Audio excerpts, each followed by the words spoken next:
παιδιά, Jimmy's here, Jimmy's Tsapas.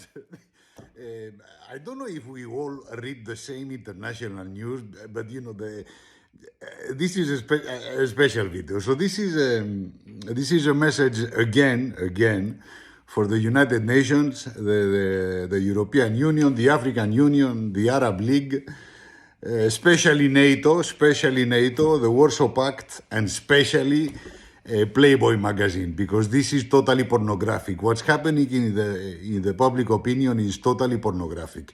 So Jimmy Tsapas, the Greek genius, wants to propose a new Nobel Prize. Yes, it's going to be a new Nobel Prize, and the Nobel Prize is going to be the Nobel Prize of Malakia, and we are going to give it to the international public opinion.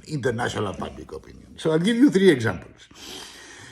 With this thing with Djokovic called me because I know him. You know, Greeks and Serbians, we are like cousins. So Djokovic calls me. Malaka Jimmy, I'm going to Australia to play over there, you know, with a racket. I don't understand people who play tennis or golf. It's not my thing. This is for the bourgeoisie. I don't play tennis. I play tavli, you know, backgammon. Του λέω, ρε μαλάκα, of course. No, I want to go over there because there's a huge Greek community, you know, over there in Melbourne, Adelaide, Sydney, and they all love Jimmy's. I want to go over there and say, ναι, μωρέ μαλάκα. But do you think there's a problem with the BATMANAKIS, with the COVID? Oh, shit, what are you saying, να πούμε? Well, there's no problem. I'll call, I'll make a few phone calls, you know, because Greeks, we always do these things, contacts this. We call it Rusfeti. I'm going to call my Greek friends over there in Australia. Malaka, no problem. Djokovic, go over there, you will play, you will win. Give me 10% commission of what you make. Because Greeks, we always take commissions.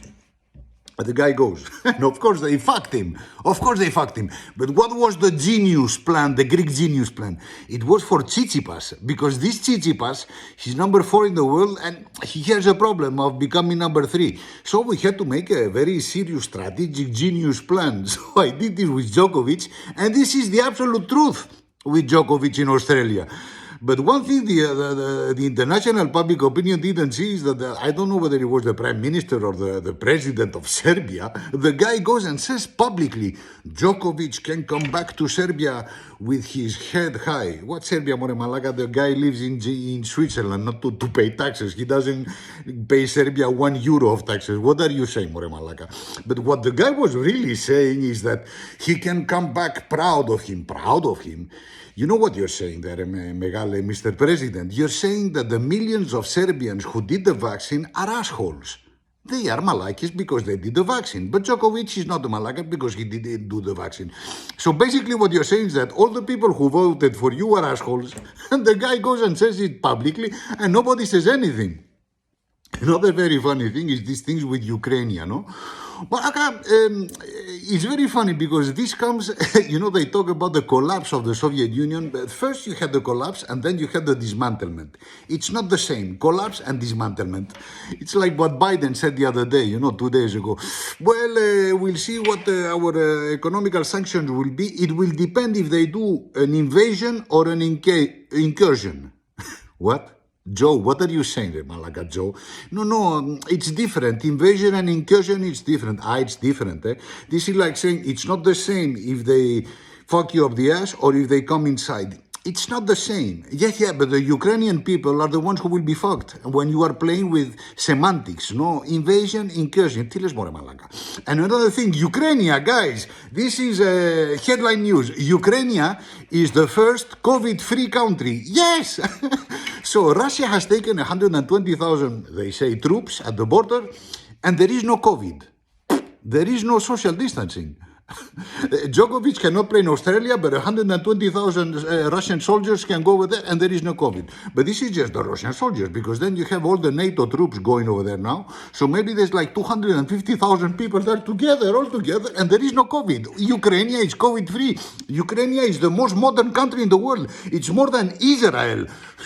I don't know what's going on, but you know, Greece, we also send troops, of course.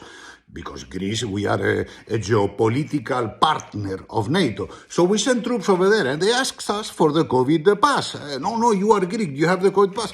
No, nobody asked for COVID pass. So anywhere in the world, businesses locking down, people on fuck down, like in Australia, 7 months, hundreds of thousands of business ruined, millions of people unemployed because they don't, the COVID. But for war, there is no COVID. No. The war is COVID-free directly. It's the antidote.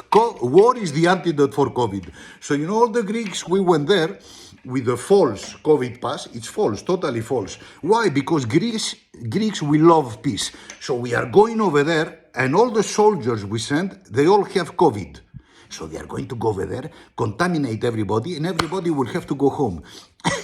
Yeah, they are in quarantine, and there won't be war. So you see the Greek genius.